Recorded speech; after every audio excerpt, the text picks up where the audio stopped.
Hello friends, Vishnu Shalini latest review. Rohit വിഷ്ണുവിൻ്റെ ചങ്കിൽ കൊള്ളുന്ന വാക്കുകളാണ് പറഞ്ഞത്. വിഷ്ണു അതൊരിക്കലും പ്രതീക്ഷിച്ചില്ല ഇങ്ങനെ രോഹിത് സംസാരിക്കുമെന്ന്. രോഹിത്തിൻ്റെ ആ വാക്കുകളെല്ലാം ഓർത്ത് വിഷ്ണു അങ്ങനെ സങ്കടപ്പെട്ട് നിൽക്കുവാണ്. അത് കണ്ട് രാഘവേട്ടൻ പറയുന്നു, എടാ വിഷ്ണു, അവൻ മദ്യത്തിൻ്റെ ലഹരിയിൽ ഓരോന്ന് വിളിച്ചു പറഞ്ഞതാ, ഇതൊന്നും ആരും കാര്യമാക്കണ്ട.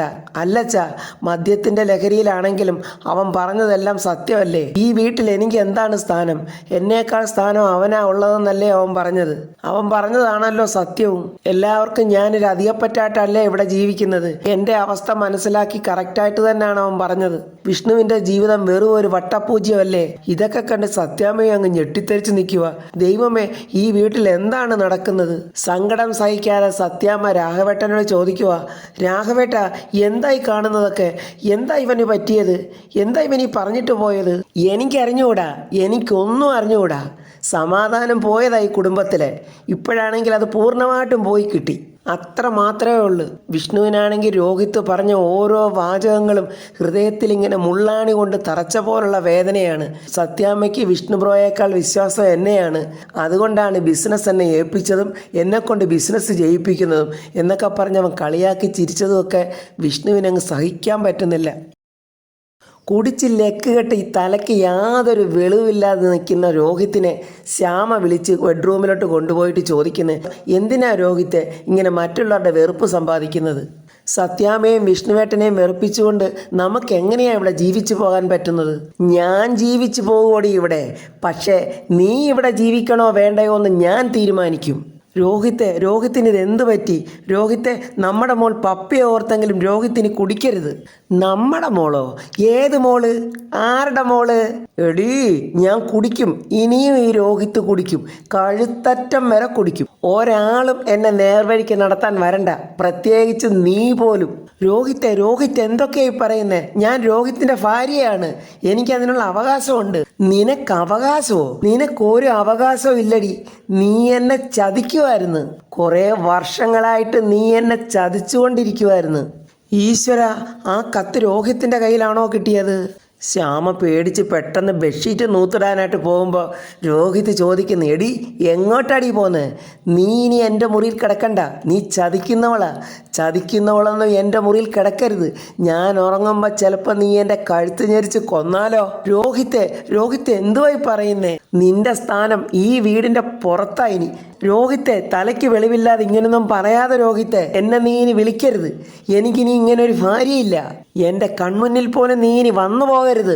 രോഹിത്തെ, അങ്ങനൊന്നും പറയാതെ രോഹിത്തിന് ഇത് എന്ത് പറ്റി? രോഹിത് കുടിച്ചത് കൊണ്ടല്ലേ ഇങ്ങനെയൊക്കെ പറയുന്നത്? എടി, കുടിച്ചത് കൊണ്ടല്ല ഞാൻ. നീ എന്നെ ചതിച്ചതെല്ലാം ഞാൻ അറിഞ്ഞടി. ഇപ്പോൾ രോഹിത് സുസ്മിത പറഞ്ഞത് അവൻ്റെ ചെവിയിൽ ഇങ്ങനെ മുഴങ്ങുവാണ്. ശ്യാമ പ്രസവിച്ച കുഞ്ഞല്ല പപ്പി. ശാലിനി പ്രസവിച്ച ഇരട്ടക്കുട്ടികളിൽ ഒന്നാണ് പപ്പി. നിന്റെ ഭാര്യ ശ്യാമയ്ക്ക് കുട്ടികൾ ഉണ്ടാവില്ല. നിന്നെ എല്ലാവരും കൂടി ചതിച്ചതാണ്. സുസ്മിത പറഞ്ഞ ഈ വാക്കുകൾ ഓരോന്നും രോഹിത്തിന്റെ കാതിൽ ഇങ്ങനെ മുഴങ്ങുവാണ്. രോഹിത്താണെ സഹിക്കാൻ വയ്യാതെ രണ്ട് കൈ കൊണ്ട് ചെവികൾ ഇങ്ങനെ പൊത്തുവാണ്. രോഹിത്ത് മദ്യം കഴിച്ചുകൊണ്ട് പറയുന്ന വാക്കുകളൊക്കെ എത്രമേണ്ടി എന്നെ വിഷമിപ്പിക്കുന്നുണ്ടെന്ന് അറിയാവോ? രോഹിത്ത് ഒന്ന് വന്ന് കിടന്നുറങ്ങ്. രോഹിത്തെ, മിണ്ടരുത്. നിന്നോട് പറഞ്ഞ് എന്നെ വിളിക്കരുതെന്ന്. നീ എൻ്റെ ഭാര്യയല്ല. നീ എൻ്റെ കൺമുന്നിൽ കണ്ടുപോയേക്കരുത്. വഞ്ചകിയാടി നീ. ഓടി ഇവിടുന്നെന്നും പറഞ്ഞ് രോഹിത്ത് ശ്യാമയുടെ കർണക്കുറ്റിക്കൊരടി ഒരു തെള്ളും. ശ്യാമയെ അങ്ങനെ പൊത്തോന്ന കട്ടളപ്പടിക്ക് പോയി അങ്ങ് വീഴുവാണ്. ശ്യാമ കട്ടളപ്പടിക്കോട്ട് വീണ് ശ്യാമ ഇങ്ങനെ കണ്ണു തുറന്ന് നോക്കുന്നത് സത്യാമ്മയുടെ മുഖത്തോട്ടാണ്. സത്യാമ്മ ഇങ്ങനെ ദേഷിച്ച് നിൽക്കുന്നു. സത്യാമ്മേ എന്നും പറഞ്ഞ് ശ്യാമ എഴുന്നേറ്റ് അടുത്തോട്ട് ചെല്ലുമ്പോൾ, എന്തൊരു മനസ്സാടി നിന്റെ? ഇത്രയും കാലം ഒരു കുടുംബത്തെ മുഴുക്ക പറ്റിക്കുമായിരുന്നു പറയുമ്പോൾ നിന്നെ ഇത്രയൊന്നും അല്ല ചെയ്യേണ്ടത്. ജീവനോടെ നിന്നെ കെട്ടിത്തൂക്കുകയാണ് ചെയ്യേണ്ടത്. താലി കെട്ടിയ പുരുഷനെ വഞ്ചിക്കുന്നവർക്ക് ഇഹലോകത്തിലും പരലോകത്തിലും സ്ഥാനമില്ലെന്നാ പറഞ്ഞിട്ടുള്ളത്. ഇതൊക്കെ കേട്ടോണ്ട് പൊന്നിയും രാഘവേട്ടനും അങ്ങോട്ട് വരികയാണ്. രാഘവേട്ടനും ഭയങ്കര ദേഷ്യത്തിൽ അങ്ങനെ തിളച്ചു നിൽക്കുവാണ്. ഇതിപ്പം നീ അവനെ മാത്രമല്ലല്ലോ വഞ്ചിച്ചേ, എല്ലാവരെയും അല്ലേ വഞ്ചിച്ചത്? കരഞ്ഞോണ്ട് ശ്യാമ രാഘവേട്ടൻ്റെ അടുത്തോട്ട് ചെല്ലുവാണ്. അച്ഛനെങ്കിലും എന്നെ ഒന്ന് മനസ്സിലാക്ക്. എന്നെ ആരും വിശ്വസിക്കുന്നില്ല അച്ഛാ. മനസ്സിലാക്കിയിടത്തോളം മതി. നിന്നെ ഞാൻ ഒരുപാട് ഇഷ്ടപ്പെട്ടതുകൊണ്ടാണ് നിന്നെ ഇപ്പം ഞാൻ തല്ലാത്തത്. അല്ലെങ്കിൽ ഞാൻ ഈ ഊന്നിക്കൊണ്ട് നടക്കുന്ന വടിക്ക് മറ്റൊരു ഉപയോഗം കൊണ്ടുണ്ടെന്ന് ഞാനിപ്പോൾ തെളിയിച്ചാനെ. എല്ലാവരും കൂടി എന്നെ എന്തിനാ ഇങ്ങനെ ഉപദ്രവിക്കുന്നത്? അതിനൊക്കെ ഞാൻ എന്ത് തെറ്റാ ഇവിടെ ചെയ്തത്? ശ്യാമ ഇങ്ങനെ പറയുമ്പോൾ തിളച്ചു നിൽക്കുന്ന രോഹിത് ഇങ്ങോട്ട് വന്നിട്ട് കയ്യെ പിടിച്ച് വലിച്ചിട്ട് പറയാ, എന്ത് തെറ്റാ നീ ചെയ്തതെന്ന് അറിയണോ? പറയടി. എന്നാല് പപ്പിയുടെ അച്ഛൻ ആരാ? എല്ലാവരുടെയും മുന്നിൽ വെച്ച് രോഹിത് അങ്ങനെ ചോദിച്ചപ്പോൾ എന്തു പറയണമെന്നറിയാതെ ശ്യാമ ഇങ്ങനെ ഞെട്ടി വിറച്ച് നോക്കുവാണ്. എല്ലാവരും തീവാറുന്ന കണ്ണുകളോടെ ശ്യാമയെ നോക്കുവാണ്. എന്താടി നോക്കി നിൽക്കുന്നേ? പറയടി, പപ്പിയുടെ അച്ഛൻ ആരാന്ന്?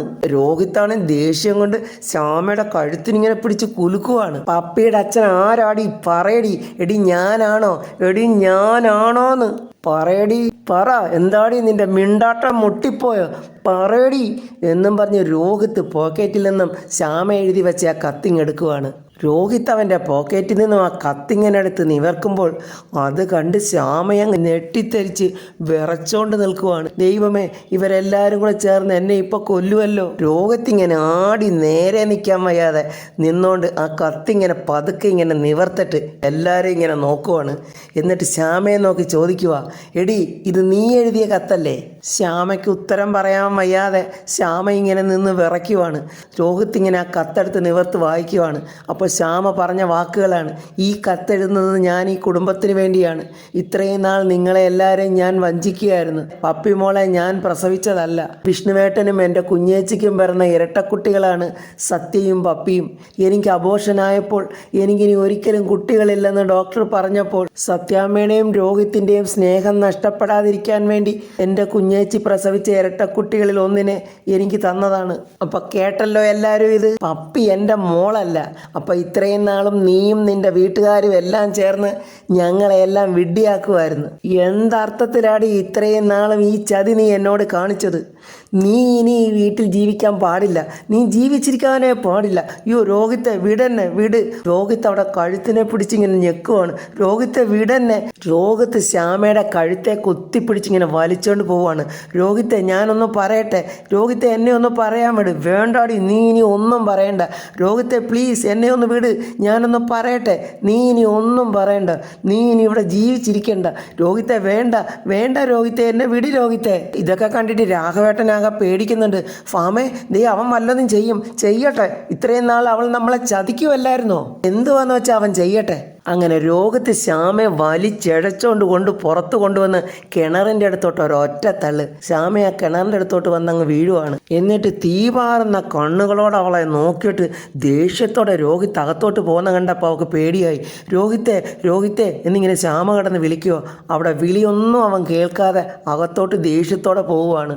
എന്നിട്ട് അവൻ അകത്തോട്ട് വന്ന് ഉറങ്ങിക്കിടക്കുന്ന പപ്പിമോളെ ഇങ്ങനെ നോക്കുവോ ദേഷ്യത്തോടെ. എന്നിട്ട് അവിടെ ദേഹത്ത് ചൂടിയിരുന്ന ആ ബെഡ്ഷീറ്റ് വലിച്ച ഒരൊറ്റയേറ് പെട്ടെന്ന് കുഞ്ഞിനെ എന്നിട്ട് പൊക്കിയെടുക്കുക. കുഞ്ഞ് ഞെട്ടിയോടെ എന്നിട്ട് എന്താ അച്ഛാ? അവനൊന്നും മിണ്ടുന്നില്ല. ദേഷ്യത്തോടെ പപ്പി ഇങ്ങനെ നോക്കുക. അച്ഛ എന്താ അച്ഛാ? അച്ഛൻ എന്നെ എങ്ങോട്ടാച്ചാ കൊണ്ടുപോകുന്നേ? അച്ഛ ഈ രാത്രിയിൽ എന്നെ എങ്ങോട്ട് കൊണ്ടുപോവുക? വിടച്ച അച്ഛ, വിടച്ച എന്നിങ്ങനെ പപ്പിമോള് രോഹിത്തിന്റെ കയ്യിൽ കിടന്ന് പറയുന്നുണ്ട്. കുഞ്ഞിനെയും കൊണ്ട് രോഹിത്ത് വെളിയിലോട്ട് ഇങ്ങനെ ദേഷിച്ച് വരുന്നത് കണ്ടുകൊണ്ട് ശ്യാമ ഓടിച്ചെല്ലുക. രോഹിത്തെ, എൻ്റെ കുഞ്ഞിനെ ഒന്നും ചെയ്യരുത്. എൻ്റെ കുഞ്ഞിനെ ഇങ്ങിതാ, എൻ്റെ കുഞ്ഞിനെ ഒന്നും ചെയ്യരുത്. രോഹിത്തെ ചതിക്കല്ലേ, എൻ്റെ കുഞ്ഞിനെ ഒന്നും ചെയ്യല്ലേ. പപ്പിമോളാണെങ്കിൽ അമ്മേ അമ്മേ അമ്മേ എന്നെ വിടാൻ പറയമ്മേ. പപ്പിമോളാണെങ്കിൽ കിടന്ന് കരയുക. അമ്മേ അമ്മേ, അച്ഛ എന്നെ വിടച്ച, അച്ഛ എന്നെ വിടച്ച. ഇവൾ എൻ്റെ മോളല്ലെന്ന് നീ സമ്മതിച്ചല്ലോ, അപ്പൊ പിന്നെ എനിക്ക് ഇവളെ ധൈര്യമായിട്ട് കൊല്ലാം. രോഹിത്തെ പപ്പിമോളെ വിടാനാ പറഞ്ഞത്. അമ്മ എന്നെ വിടാൻ പറയമ്മേ.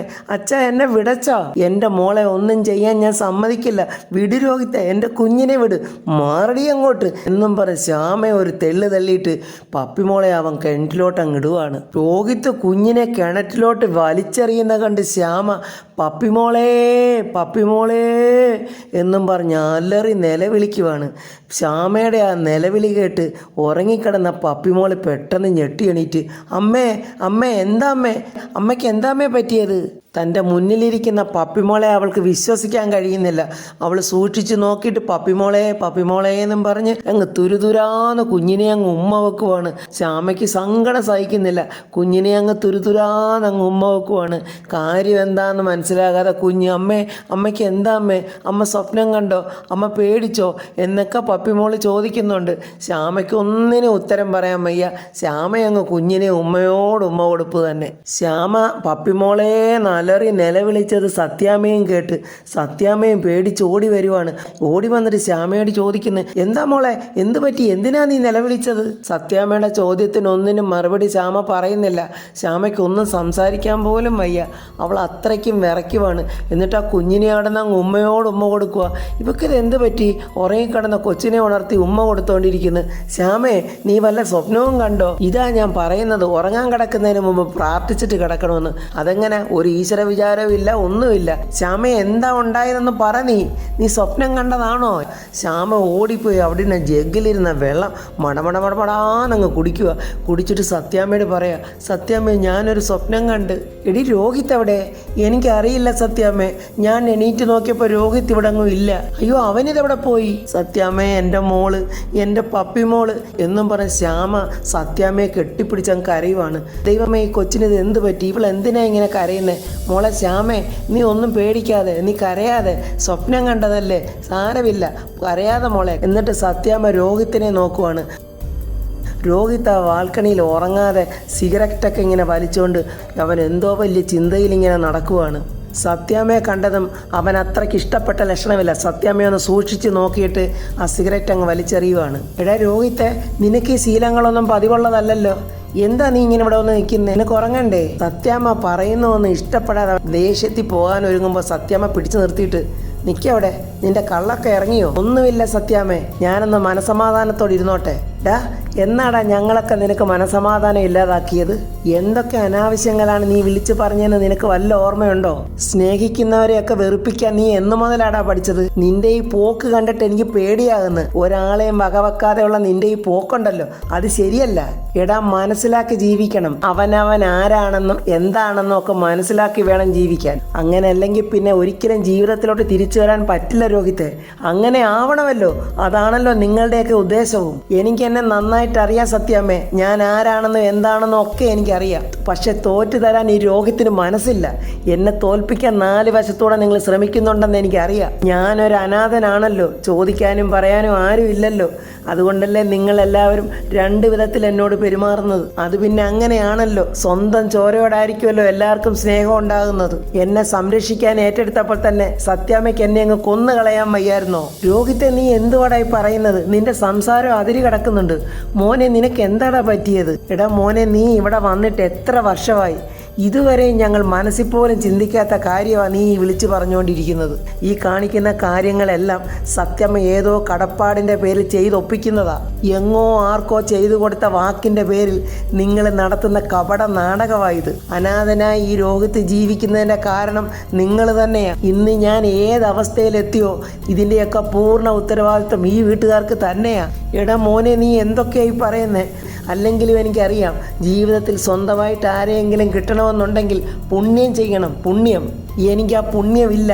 ശപിക്കപ്പെട്ടവനാ ഞാൻ. ഈ രോഹിത്ത് ശപിക്കപ്പെട്ടവനാ. അതുകൊണ്ട് തന്നെയാ ഈശ്വരൻ എനിക്ക് കൽപ്പിച്ചു തന്നിരിക്കുന്നത് ജീവിതകാലം മുഴുക്കെ അനാഥനായിട്ട് തന്നെ കഴിയണമെന്ന്. ഞാനൊരു അനാഥനായിട്ട് തന്നെ ജീവിച്ചോളാം. പക്ഷെ ഒന്നേ ഉള്ളു സത്യാമ്മേ, സ്വന്തമെന്ന് കരുതി നമ്മൾ ജീവിക്കുന്നത് ഒരൊറ്റ നിമിഷം കൊണ്ട് അത് സ്വന്തമല്ലെന്നറിയുമ്പോഴുണ്ടാകുന്ന അവസ്ഥ അതാർക്കും ഉണ്ടാകരുത്. മോനെ, നിന്റെ മനസ്സിൽ ഞാൻ അറിയാത്ത എന്തൊക്കെയോ ഉണ്ടല്ലോ. എന്താ നിന്റെ പ്രശ്നം? ഈ സത്യാമ്മയോട് നീ തുറന്നു പറ. എടാ മോനെ, മക്കൾ തെറ്റ് ചെയ്യുമ്പോൾ ഏതൊരമ്മയാടാ ശിക്ഷിക്കാതിരിക്കുന്നത്? അത് മക്കളോടുള്ള വെറുപ്പ് കൊണ്ടല്ല, അവരോടുള്ള ഇഷ്ടം കൊണ്ടാണ് മോനെ. വേണ്ട, ഒരാളുടെ സ്നേഹം എനിക്ക് വേണ്ട. എല്ലാം കാപട്യവാ, അഭിനയവാ. മുന്നിൽ നിന്ന് ചിരിച്ച് കാണിക്കുന്നവരിൽ പോലും ഉള്ളിൻ്റെ ഉള്ളിൽ ചതി ഒളിഞ്ഞിരിപ്പുണ്ട്. നമ്മളെ കൊല്ലാക്കൊല ചെയ്യിക്കാൻ പോകുന്ന ചതി. ഒരാളെ എനിക്ക് കാണണ്ട, ആരെയും എനിക്ക് വേണ്ട. ഉള്ളിൽ ചങ്കിൽ സൂചി കൊത്തി ഇറക്കുന്ന വേദനയോടാണ് ഞാനീ പറയുന്നത്. എനിക്കിനി ആരും വേണ്ട. സ്വന്തവും ബന്ധവും ഒന്നും ഇനി രോഹിത്തിനില്ല. എനിക്കിനി ഞാനായിട്ട് ജീവിക്കണം. അതിനുവേണ്ടി ആരും എൻ്റെ മുന്നിൽ ഇനി അതിന് വിലങ്ങുതടിയായിട്ട് വരരുത്. ഞാൻ ചതി പറ്റിയവനാ. ഇനി ഒരു ചതി എനിക്ക് ഉണ്ടാകാതിരിക്കാൻ ഞാൻ ഏത് വിധത്തിലും പൊരുതും എന്നും പറഞ്ഞ് രോഹിത്ത് സത്യാമ്മ ഇങ്ങനെ തള്ളി മാറ്റിയിട്ട് അങ്ങ് പോവുകയാണ്. രോഹിത്ത് ഇങ്ങനെ മാറുമെന്നോ രോഹിത്ത് ഇങ്ങനെ തൻ്റെ നേരെ നിന്ന് സംസാരിക്കുമെന്നോ ഒന്നും സത്യാമ്മ വിചാരിച്ചതല്ല. സത്യാമ്മ ഇതെല്ലാം കണ്ടും കേട്ടും സത്യാമ്മ അങ്ങ് തല ചുറ്റുന്ന പോലെ നിൽക്കുവാണ്. രാവിലെ ശാലിനിക്ക് കളക്ടർ ഓഫീസിൽ വന്നിരുന്നിട്ട് ഒരു സമാധാനമില്ല. ശ്യാമ കാണിച്ചു വെച്ച കാര്യങ്ങളൊക്കെ ഓർത്തിട്ട് വിഷ്ണുവിനെ വിളിച്ച് ഇതുവരെയുള്ള കാര്യങ്ങളെല്ലാം ഇനിയെങ്കിലും വിഷ്ണുവിനോടെല്ലാം തുറന്നു പറയാം എന്ന് വിചാരിച്ചുകൊണ്ട് ശാലിനി വിഷ്ണുവിന് ഫോൺ ചെയ്യുവാണ്. രോഹിത് കുടിച്ചുകൊണ്ട് വന്ന് വിഷ്ണുവിനെ നോക്കി പറഞ്ഞ ഓരോ വാചകങ്ങളും വിഷ്ണു ഇങ്ങനെ ഓർത്ത് സങ്കടപ്പെടുവാണ്. ആ സമയത്താണ് ശാലിനിയുടെ ഫോൺ കോൾ വരുന്നത്. വിഷ്ണു ശാലിനി ഫോൺ ചെയ്യുന്നത് കാണുന്നുണ്ട്. വിഷ്ണു ആ ഫോൺ എടുക്കുന്നില്ല. ദൈവമേ, വിഷ്ണുവേട്ടൻ ഫോൺ എടുക്കുന്നില്ലല്ലോ എന്ന് വിചാരിച്ചുകൊണ്ടിരിക്കുമ്പം അനുപല്ലവി ശാലിനിയുടെ അടുത്തോട്ട് വരുന്നുണ്ട്. ശാലിനി തലയ്ക്ക് കൈയും കൊടുത്ത് ഇങ്ങനെ വിഷമിച്ചിരിക്കുന്നത് കണ്ട് അനു ചോദിക്കുന്നുണ്ട്, എന്താ മേഡം, എന്ത് പറ്റി? ഇനി പുതിയതായിട്ട് എന്തെങ്കിലും പ്രശ്നം ഉണ്ടായോ? അനുവിൻ്റെ ഫോണിൽ ഞാൻ പറയുന്ന നമ്പർ എന്നിട്ട് എന്നും പറഞ്ഞ് വിഷ്ണുവിൻ്റെ നമ്പർ അനുവിൻ്റെ ഫോണിലിട്ടിട്ട് അനുവിനെ കൊണ്ട് ഫോൺ ചെയ്യിപ്പിക്കുന്നു. വിഷ്ണു ആ ഫോൺ എടുക്കുന്നുണ്ട്. അപ്പോൾ ശാലിനി അനുവിനോട് പറയുന്നു, സംസാരിച്ചോളാൻ. അനു ആ ഫോൺ സ്പീക്കറിലിട്ടാണ് സംസാരിക്കുന്നത്. ഞാൻ ശാലിനി മാഡത്തിൻ്റെ PA ആണ്, അനു ആണെന്നൊക്കെ പറയുമ്പോൾ തന്നെ വിഷ്ണുവിന് ഭയങ്കര ദേഷ്യം വരുന്നുണ്ട്. എന്തിനാ വിളിച്ചത്? അത് മാഡത്തിന് വിഷ്ണുവേട്ടനോട് എന്തോ സംസാരിക്കാനുണ്ടെന്ന്. അതെനിക്ക് അവളോടൊന്നും സംസാരിക്കേണ്ട, അതുകൊണ്ട് അവിടെ ഫോൺ വന്നിട്ട് ഞാൻ എടുക്കാഞ്ഞത്. എന്നോട് സംസാരിക്കുകയും എന്നെ കാണാനും ശ്രമിക്കുകയും വേണ്ട എന്ന് അവളോട് പറഞ്ഞേരെ. ശാലിനി അനു ഇനി എന്താണ് അടുത്ത പോംവഴി എന്നിങ്ങനെ ആലോചിച്ചുകൊണ്ട് നിൽക്കുവാണ്. അപ്പോൾ ഫ്രണ്ട്സ്, ഇനി എന്താണ് രോഹിത് ആ വീട്ടിൽ കാണിക്കാൻ പോകുന്നത്? ശ്യാമയെയും പപ്പിയെയും ഇറക്കി വിടുവോ? വിഷ്ണുവിൻ്റെ മക്കളാണ് സത്യയും പപ്പിയും എന്നറിഞ്ഞ് സത്യാമ്മയുടെ മനസ്സ് മാറുമോ എന്നൊക്കെ അടുത്ത വീഡിയോയിൽ പറയാം. എൻ്റെ വീഡിയോ ഇഷ്ടപ്പെട്ടാൽ ലൈക്കും കമൻസും, സബ്സ്ക്രൈബ് ചെയ്യാത്തവർ സബ്സ്ക്രൈബ് ചെയ്യണേ.